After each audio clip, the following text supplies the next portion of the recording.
All right, we're going to get into a whole new unit for Algebra 2, which is some more basic review with Algebra 1. And we're going to touch into some newer concepts for Algebra 2 as we get through the unit. But the unit is dealing with graphing. So we're going to get into a whole unit about graphing equations and how that works. So the first section of graphing equations is we're going to get into applying graphs to real-world problems. So we're going to read some word problems and figure out what's going to happen and how that works and how we can show a graph of a real-world situation. But before we do, I want to get into vocab. The vocab is really, really important. And before we get into graphing, we have to know what the vocabulary of graphing is. What in the world is in fact a graph? And we're going to have to know at least my definition of what a graph is.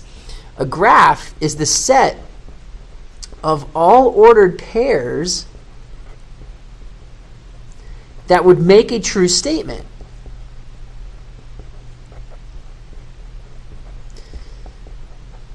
So we're going to see through this unit all sorts of different statements. And of course, we're going to start with the real world problem. We're going to see all sorts of statements. It could be equations. It could be inequalities. There could be absolute values. There's all sorts of craziness that we're going to see that are statements. And the graph of that statement would be the set of all ordered pairs that would make that a true statement. So that's the first definition we're going to have to know. The second definition we're going to have to know is, well, what is an ordered pair? Now, an ordered pair, as you may recall, is the set of those two coordinates that are the x-coordinate and the y-coordinate. So that's basic review, but more importantly, to help our cause, is we have to know how to read an ordered pair. So we're going to read this ordered pair, and we may normally read it as x, y. Well, I want to tell you that the way we should be reading it is this. If x, then y. To show that x is what's called the independent variable, the y is what's called the dependent variable, but mostly knowing that it's the y that depends on the x. So if x, then y. And that's going to make a huge impact on how we are graphing things. So we have our vocab pretty much set. The graph is a set of all ordered pairs that would make a true statement. An ordered pair is a pair of coordinates that one depending on the other. If x, then y. So it's a dependency statement.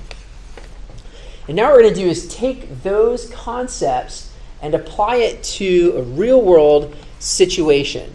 Okay, so we have this particular word problem, an office manager ordering packs of paper, and based on average use, the paper lasts a certain amount of time, and we're going to sketch the graph and then be able to answer some questions. So when you read through it, we have to make sure what are we asking for? I'm asking for sketching the graph of the situation. So we're going to draw a graph based on what we see here, and we're going to be sure to label our axes and intervals. So we're going to have to tell what is the x-axis, what is the y-axis, and how far apart are those intervals. And then we're going to have a neat little question at the end so we know how to read our graph.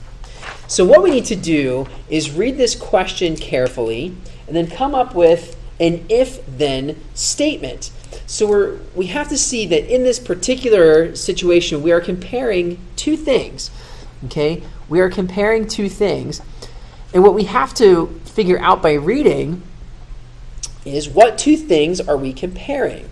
All right, so the office manager of a small office ordered 250 packs of printer paper. So that's one thing we're comparing, packs of printer paper. And what is the other thing that we are comparing? So we have packs of printer paper, blah, blah, blah. The paper will last about 120 days. Okay, so that's the other thing that we're comparing. We have packs of printer paper, and we're comparing that to days. Okay, so those are the two things that we have to be able to pick up from reading. Now what we need to do is come up with our if-then relationship. What is the if-then relationship about those two things? So here we're going to have to think. All right, so it's time to put our thinking brains on. Oh boy, we got to think now. Which of these is the correct relationship? Do we say if we have certain amounts of printer paper, then that determines the number of days? Or is it if the number of days, then how much paper we have left? So that is the question. We have to think, what's the relationship between these two things, and how does that work for if then? And of course, any rational human being will know that this would be the correct relationship we're dealing with. Is that if we have a certain number of days, then that determines how much paper we have. So we have our ordered pairs that we have if days, then paper. Okay, so we have to remember that's the relationship we're dealing with in this situation.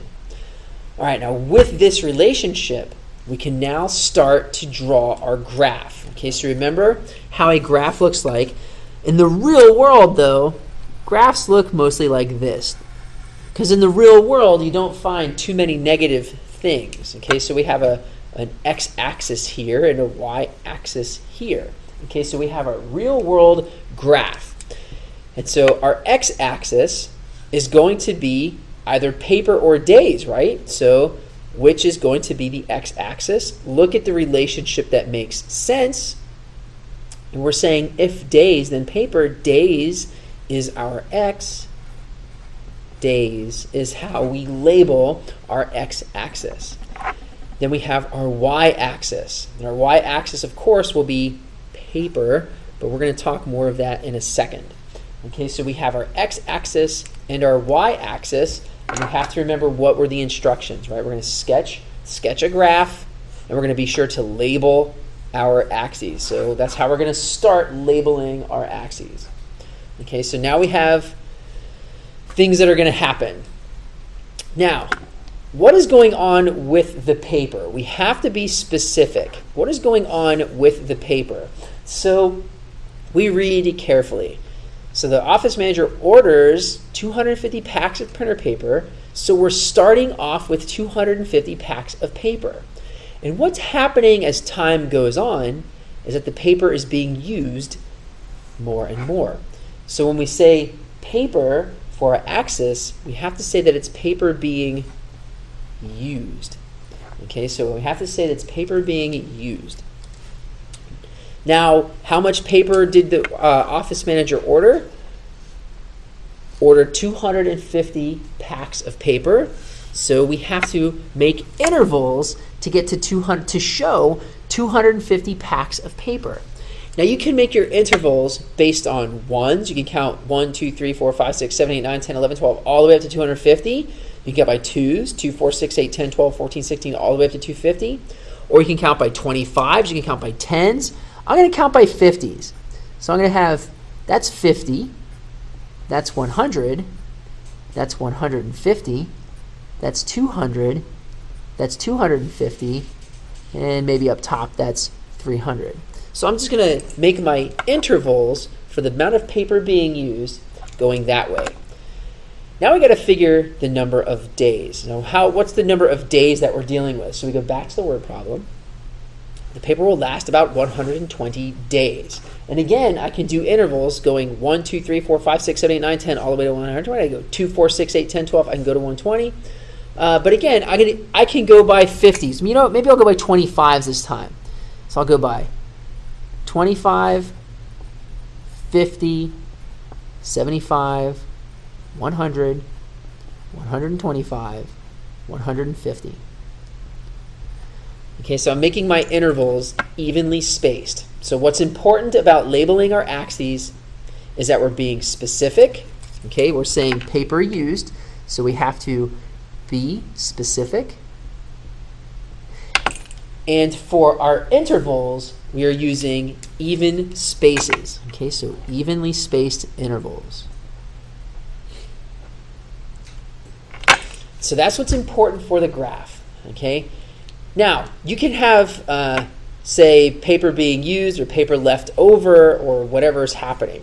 So now what we're going to have to do is draw a graph based off of what we have labeled. So we're saying the amount of paper being used after a certain number of days. So if we have 250 packs of paper eventually being used in 120 days, how does that look according to this graph?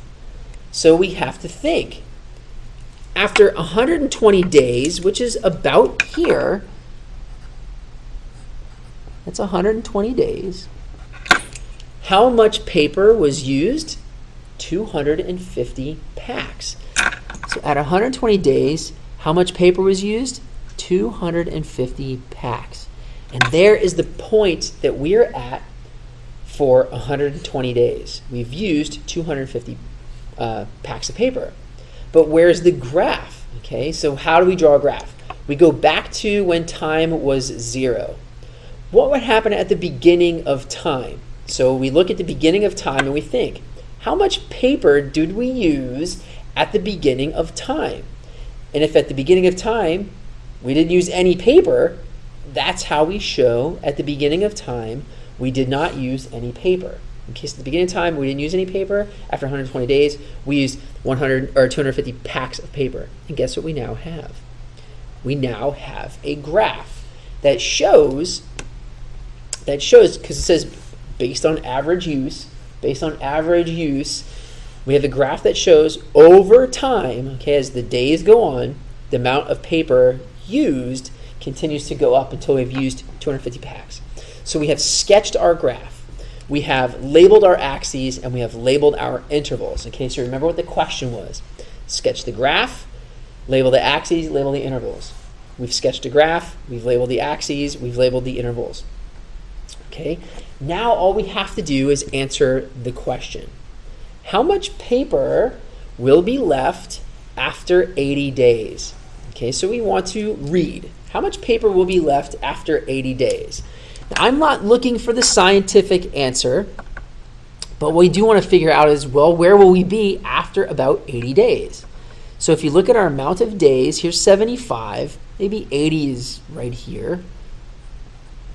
So that might be 80 days. How much paper have we used in 80 days? Well, in 80 days, it looks like we've used, let's say, about 200. Okay, so to answer our question, it looks like in 80 days, we've used 200 packs of paper.